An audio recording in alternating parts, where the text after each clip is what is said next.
आज हम साहित्य से सरोकार श्रृंखला में एक ऐसे कवि, एक ऐसे विचारक, चिंतक के जीवन परिचय को, उनके जीवन यात्रा को लेकर उपस्थित है।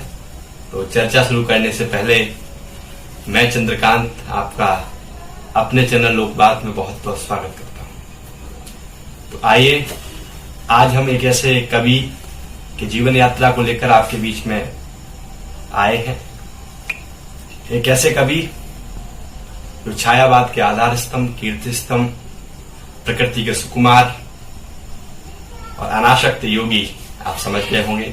हम बात कर रहे हैं सुमित्रानंदन पंत की। सुमित्रानंदन पंत का जन्म 20 मई 1900 को तत्कालीन उत्तर प्रदेश, आज के उत्तराखंड के जिला अल्मोड़ा के समीप एक छोटे से गांव कौशानी में हुआ था। बचपन ही उनका अभावों से, मुफलिसी से और वेदना कष्टों से बीता, क्योंकि उनके जन्म के 6 घंटे के बाद जो है उनकी माता सरस्वती देवी का निधन हो गया। और उनका लालन पोषण उनके पिता और उनकी दादी, उनके पिता गंगादत्त पंत और उनकी दादी ने उनका जो है लालन और पालन किया। और उनकी शिक्षा, उनकी प्रारंभिक शिक्षा जो है अल्मोड़ा में ही पूरी हुई। और आगे की शिक्षा के लिए जो अपने भाई के साथ वो बनारस गए और वहां से उन्होंने अपनी मैट्रिक की परीक्षा उत्तीर्ण की। बनारस के बाद आगे की शिक्षा के लिए, उच्च शिक्षा के लिए वो जो है इलाहाबाद गए, आज के प्रयागराज।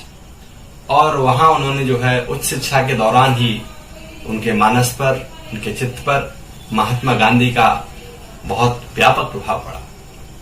इसके चलते उन्होंने अपनी उच्च शिक्षा को बीच में ही छोड़ दिया और मात्र 21 वर्ष की आयु में देश के स्वाधीनता आंदोलन में सक्रियता से जुड़ गए।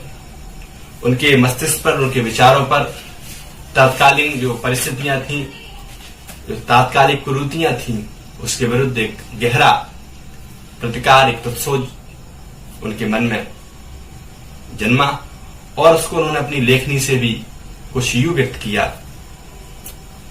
जात पात की कड़ियां टूटे, मोह द्रोह मत्सर छूटे, जीवन के बन निर्जर फूटे, वैभव बने पराभव, वैभव बने पराभव। तो वो कहीं ना कहीं प्रकृति के कवि तो थे ही, लेकिन उनकी काव्य चेतना में नारी पराधीनता के विरुद्ध भी आवाज थी। उनके काव्य में जो है मानवतावादी प्रवृत्ति थी और वो एक उन्मत्त कवि और विचारक चिंतक थे। पंत जी ने स्वाध्याय से ही बंगला, हिंदी, संस्कृत आदि भाषाओं को जो है अपना अधिकार जो है स्वाध्याय से, स्वदन से ही किया। और पंत जी ने अपनी साहित्यिक यात्रा की शुरुआत जो है मात्र 10 वर्ष की आयु से ही जो है काव्य रचना करके प्रारंभ की। चूंकि वो प्रकृति के बीच में उनका जन्म हुआ और वो कहते थे कि प्रकृति ही मेरी माँ है, क्योंकि मेरी माँ ना मैंने उनको देख पाया, लेकिन मुझे जो वात्सल्य, जो अनुराग और जो ममत्व प्रकृति से मिला वो ही मेरे लिए माँ है। इस भाव के साथ वो प्रकृति के साथ उनका एकाकार, उनका तादात्म्य इतना गहरा था और इसलिए जो है वो प्रकृति को केंद्र रखकर उन्होंने कई रचनाएं की। पंत जी ने रूपाब नामक पत्रिका का भी संपादन किया और पंत जी जो है इलाहाबाद में कई वर्षों तक जो है आकाशवाणी केंद्र के सलाहकार के रूप में भी उन्होंने काम किया। और उस दौरान उन्होंने जो है कई अपनी रचनाओं को लिपिबद्ध किया, कई काव्य उन्होंने रचे। पंत जी आजीवन अविवाहित रहे, क्योंकि उनके जीवन में जब वो 28 वर्ष के थे, उस दौरान उनके जीवन में इतना बड़ा वज्रपात टूटा। उनकी बहन, उनके भाई और यहां तक कि उनको अपना पुश्तैनी मकान तक बेचना पड़ा, कर्ज में डूब गए। और इन सब के चलते उनके पिताजी का असमय हृदय गति रुक जाने से मौत हुआ। और इसका पंत जी के व्यक्तित्व पर, उनके मानस पर एक गहरा प्रभाव पड़ा। वो टूटकर बिखरे तो नहीं, लेकिन टूटने के बाद फिर उनका पूरा जीवन जो है साहित्य के लिए, समाज के लिए, पीड़ा के लिए, औरों की वेदना के लिए था। निज सुखों से उन्होंने निज सुखों की परवाह ही नहीं की। वो कहते थे कि मेरा क्या, सब कुछ है उस प्रकृति का।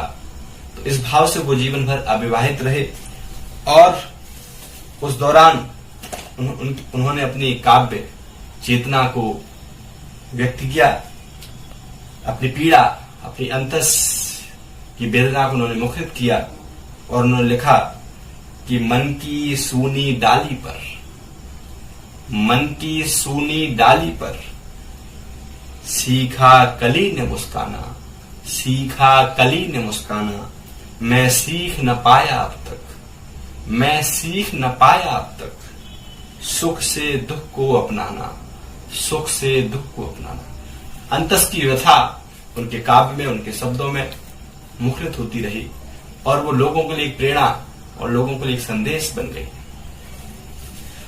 उनके व्यक्तित्व पर अरविंद के दर्शन का, मार्क्सवाद का और पाश्चात्य चिंतन का एक गहरा प्रभाव पड़ा।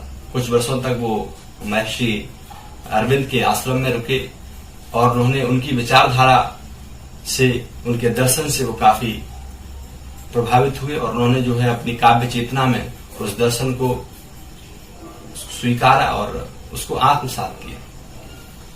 अरविंद पंत जी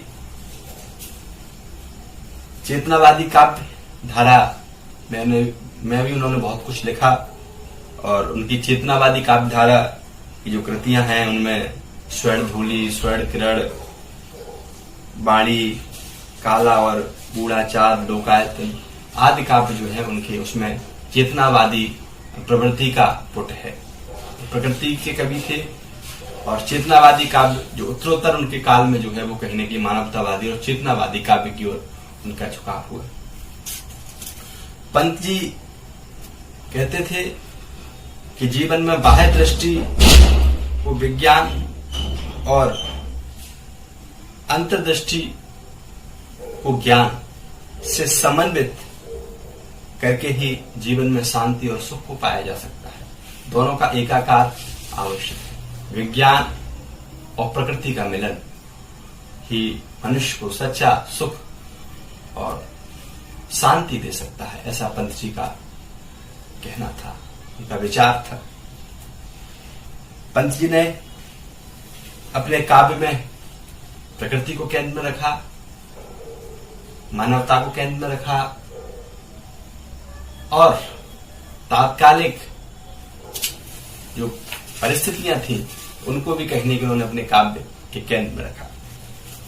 हिंदी साहित्य की जो सेवा पंत जी ने की वो अतुलनीय है, वो अद्वितीय है। आज उनकी जन्म जयंती के अवसर पर मैं लोकबात परिवार की ओर से उनके चरणों में विनम्र श्रद्धांजलि अर्पित करता हूं और उनकी काव्य साधना के लिए उनको सत सत नमन और वंदन करता हूं। धन्यवाद। आपको पंत जी के बारे में हमारी जानकारी, हमारी